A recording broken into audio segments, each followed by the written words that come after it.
आज ऐसे दोस्तों के साथ मैं घूमने के लिए गया तो मुझे गौतम बुद्ध का यह स्टैचू मिला, जिसे देखकर बहुत ही आकर्षण लगा।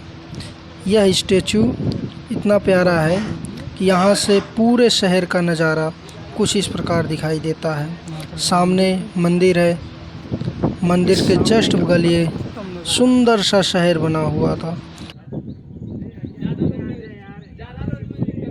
कितना अच्छा यहाँ आकर देखो फील आता है।